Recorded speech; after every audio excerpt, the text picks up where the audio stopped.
El encargado de los niños de nuestra iglesia compiló preguntas que los niños le han hecho a él y las respuestas que le ha dado.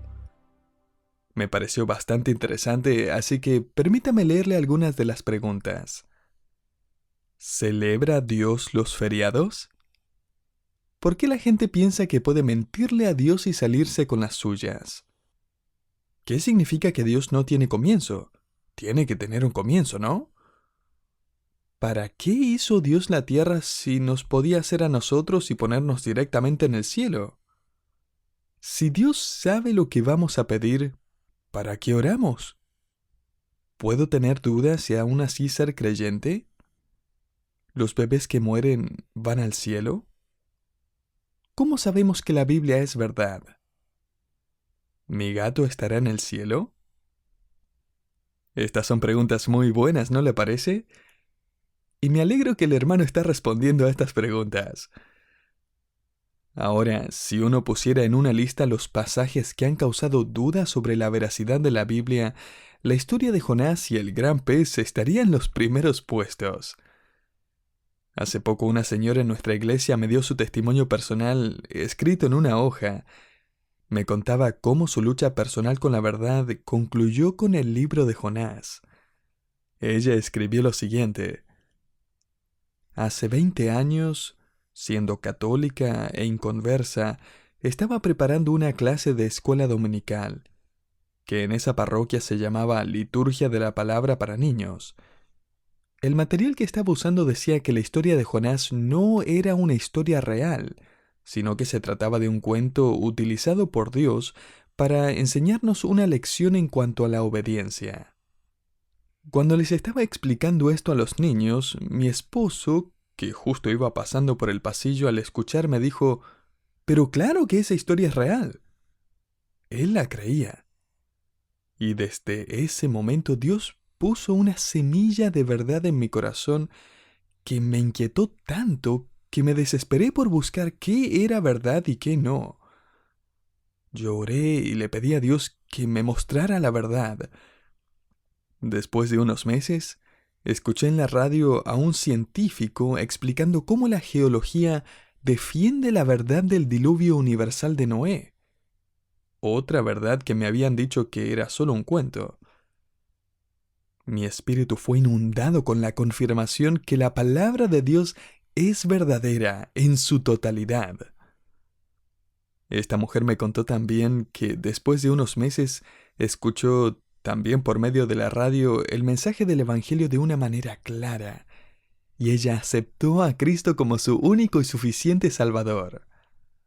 Imagínese, Jonás y el gran pez fue la historia que se convirtió en un punto crítico que llevó a esta mujer a arrepentirse de sus pecados.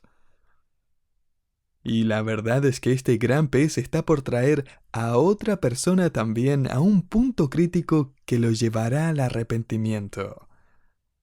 Y estamos hablando del profeta Jonás.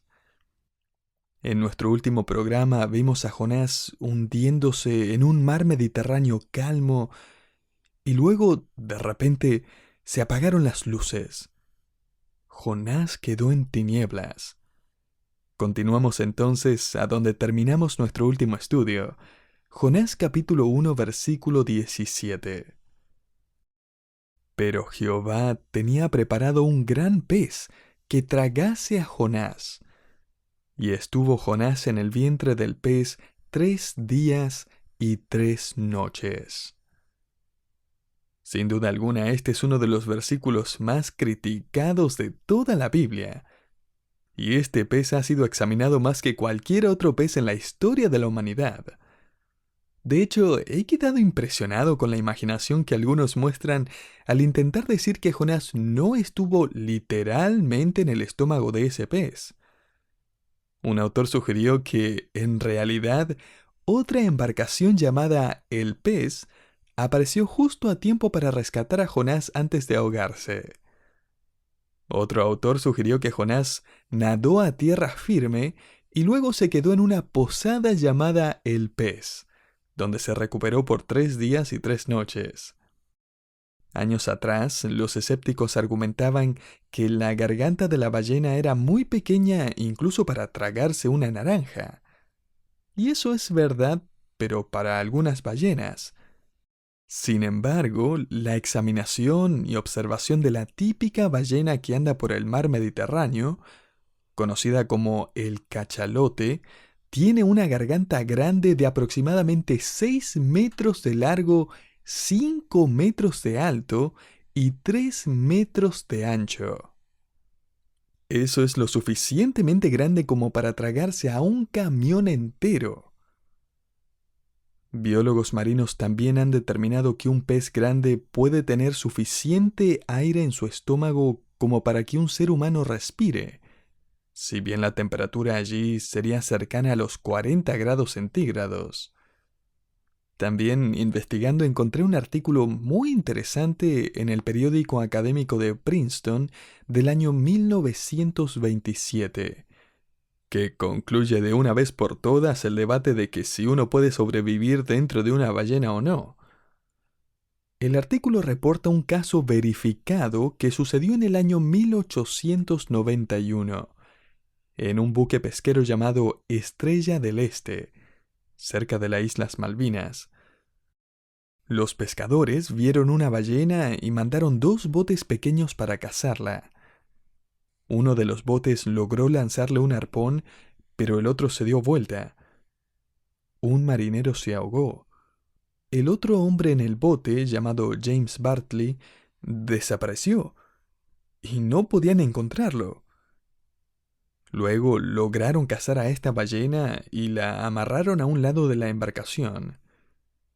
Al otro día comenzaron a cortar a la ballena en partes, ya en la cubierta, y al abrir el estómago encontraron al hombre que se había extraviado. Inconsciente, con la piel blanca y quemada, pero con vida.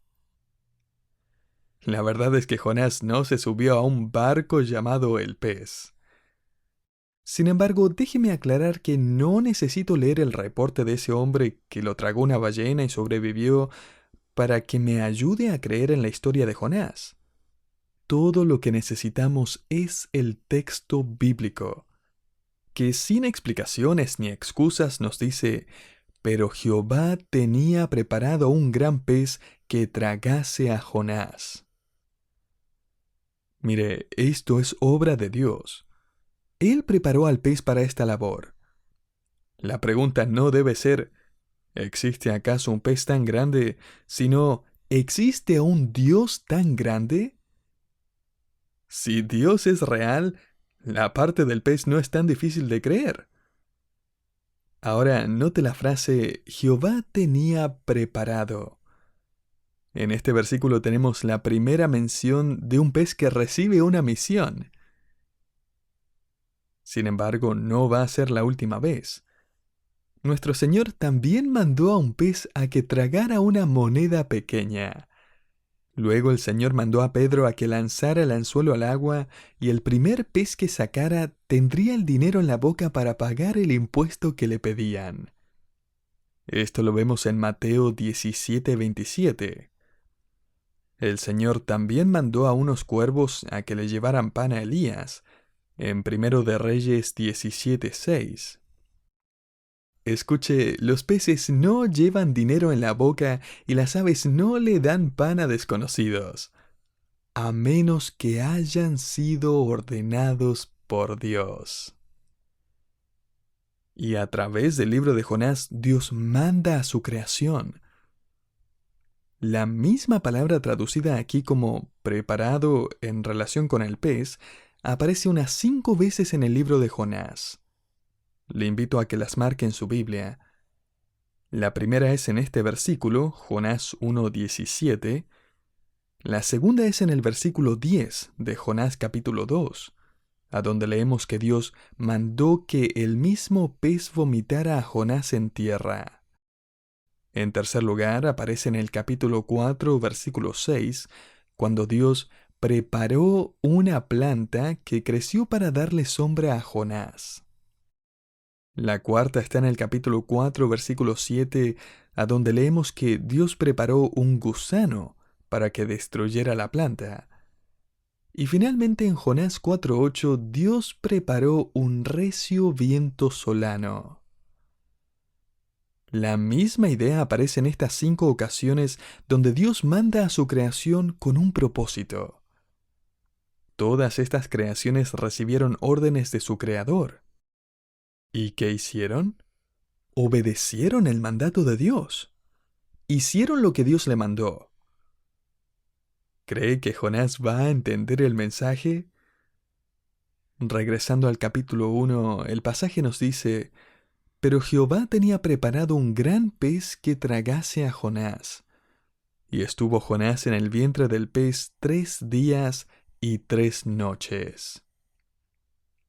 Cuando Jonás entra al estómago del pez, sintiendo el calor y el horrible olor, se da cuenta de dónde está, a pesar de que todo está oscuro, y se da cuenta que ya no tiene esperanza y que nadie puede ayudarlo allí. ¿Y sabe qué, querido oyente? Dios está permitiendo que Jonás experimente una pizca de lo que los ninivitas van a experimentar en el juicio. Estar sin esperanza y sin ayuda.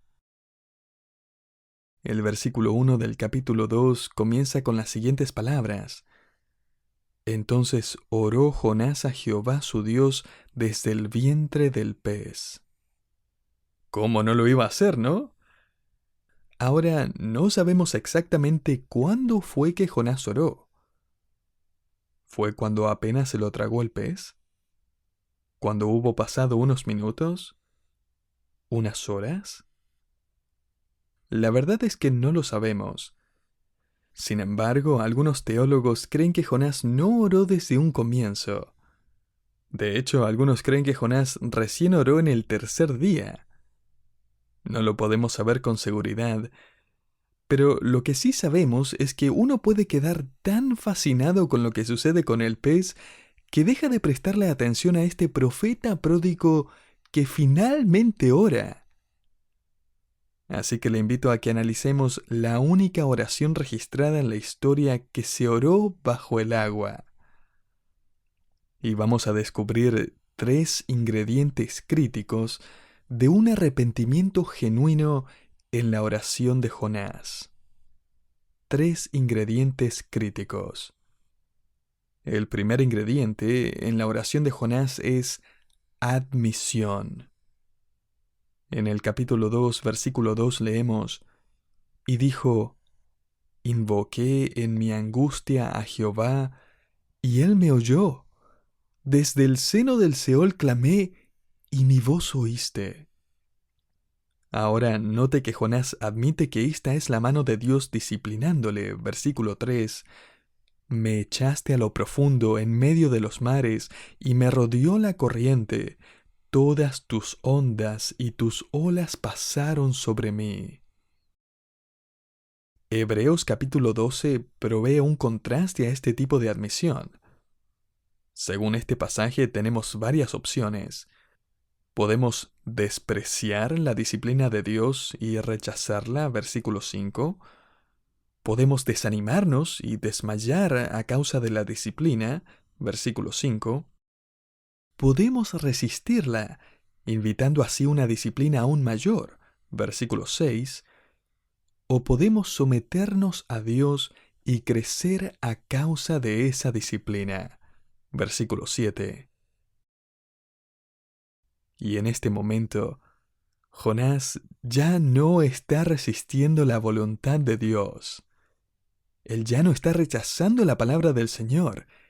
Él está por reintegrarse a la obra de Dios. Sin embargo, primero hay una admisión de su pecado y la justa disciplina de Dios. Ahora él va rumbo a una restauración. El segundo ingrediente de la oración de arrepentimiento genuino de Jonás es restauración. Note lo que dice el versículo 4. Entonces dije, desechado soy de delante de tus ojos, mas aún veré tu santo templo. Hasta este punto, todo lo que vimos en Jonás iba en la dirección opuesta a la autoridad de Dios. De hecho, un autor indica que cada acción de Jonás hasta este momento lo llevó más abajo. En el idioma original hebreo vemos que Jonás descendió a Jope, el puerto. Jonás pagó el boleto y descendió a una embarcación. Luego a Jonás se lo traga un pez y desciende a su estómago. Y luego Jonás descendió a los cimientos de los montes, a la profundidad del mar. El escritor Warren Wiersbe sacó esta gran aplicación para nuestras vidas y escribió: cuando uno huye de Dios, la única dirección a la que va es hacia abajo. Sin embargo, ahora Jonás está admitiendo su pecado y regresando al templo de Dios, una declaración de un compromiso renovado con el Señor.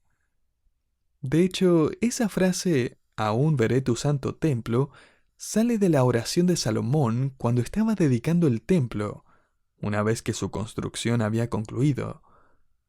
En Primero de Reyes leemos la oración de Salomón en la dedicación, donde él dijo: toda oración y toda súplica que hiciere cualquier hombre o todo tu pueblo Israel, cuando cualquiera sintiere la plaga en su corazón y extendiere sus manos a esta casa, tú oirás en los cielos, en el lugar de tu morada, y perdonarás, y actuarás, y darás a cada uno conforme a sus caminos, cuyo corazón tú conoces, porque sólo tú conoces el corazón de todos los hijos de los hombres. Primero de Reyes 8 del 38 al 39. Jonás está aferrando a esta promesa con fe y arrepentimiento.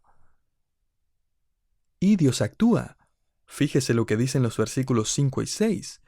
Las aguas me rodearon hasta el alma, rodeóme el abismo, el alga se enredó a mi cabeza, descendí a los cimientos de los montes, la tierra echó sus cerrojos sobre mí para siempre. En otras palabras, no había escapatoria. Jonás pensaba que iba a morir. Y continuamos leyendo en el versículo 6. Mas tú sacaste mi vida de la sepultura, oh Jehová Dios mío. ¿Ve esto, querido oyente? Jonás no iba a orar antes. Él quería alejarse de Dios. Él no quería ser el vocero de Dios. Él ni siquiera iba a orar por esos marineros que temían ahogarse y perecer en la tormenta. Él no estaba en buenos términos con Dios. Pero ahora Jonás dice: mas tú sacaste mi vida de la sepultura, oh Jehová, Dios mío. Y en el versículo 7 Jonás ora diciendo: cuando mi alma desfallecía en mí, me acordé de Jehová, y mi oración llegó hasta ti en tu santo templo.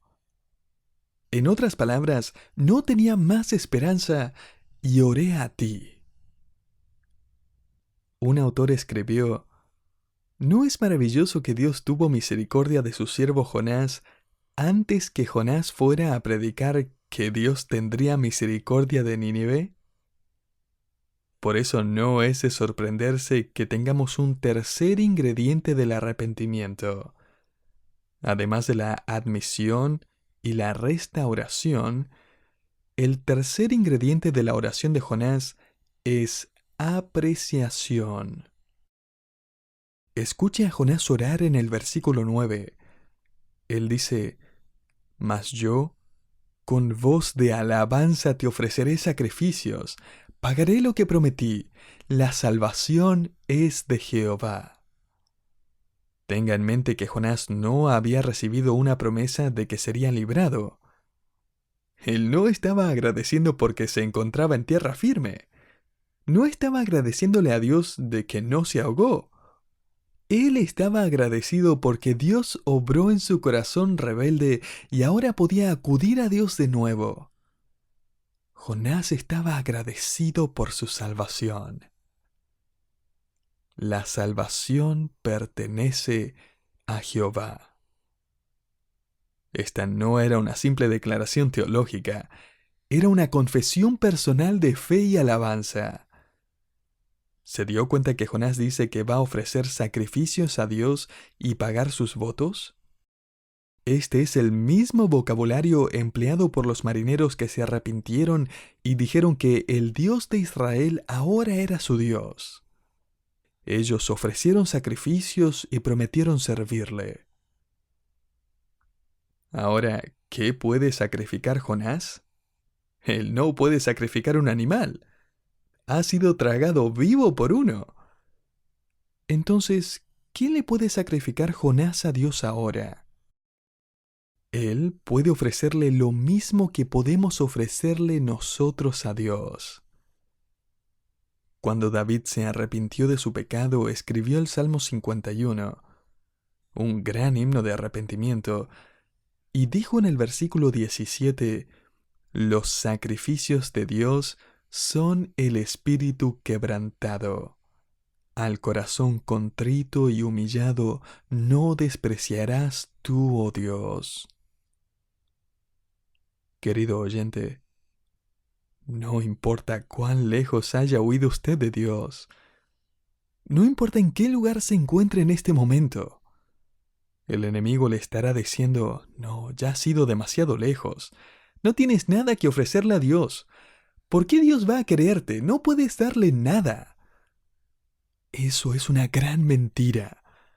Usted puede ofrecerle a Dios el sacrificio que Él ama, el sacrificio de un espíritu quebrantado, de un corazón humillado. Y mientras Jonás le ofrece a Dios un espíritu quebrantado y un corazón contrito, Dios envía la indigestión más grande que un pez jamás haya experimentado, y este pez vomita a Jonás a tierra. Mira el versículo 10, y mandó Jehová al pez, y vomitó a Jonás en tierra. El profeta pródigo ha regresado a tierra firme transportado por un pez. En su libro, Luisa Kruger cuenta una anécdota de cuando su hijo Carlos tenía casi 5 años de edad. Luisa y su esposo habían tenido una semana frenética y su pequeño parecía meterse en más y más problemas. La madre lo mandó al rincón en penitencia y después de unos minutos él exclamó, «Me voy a ir de casa». Luisa hizo una pausa y recordó los momentos de su niñez cuando ella se sintió así también, siempre equivocándose y haciendo las cosas mal, hasta sintiéndose poco amada. Ella le respondió a su hijo con mucha sabiduría.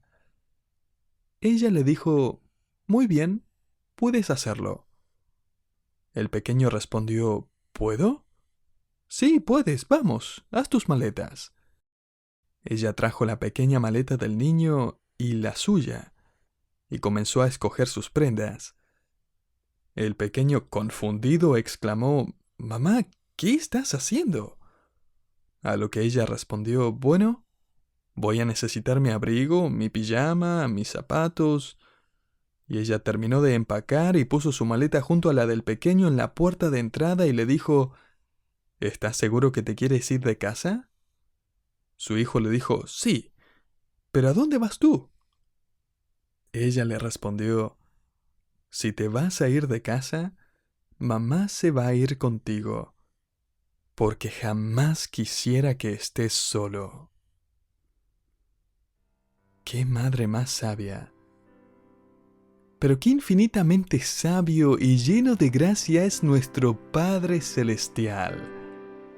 Jonás huyó, pero cuando estuvo listo para clamar a Dios, descubrió que Dios estaba listo para escucharlo.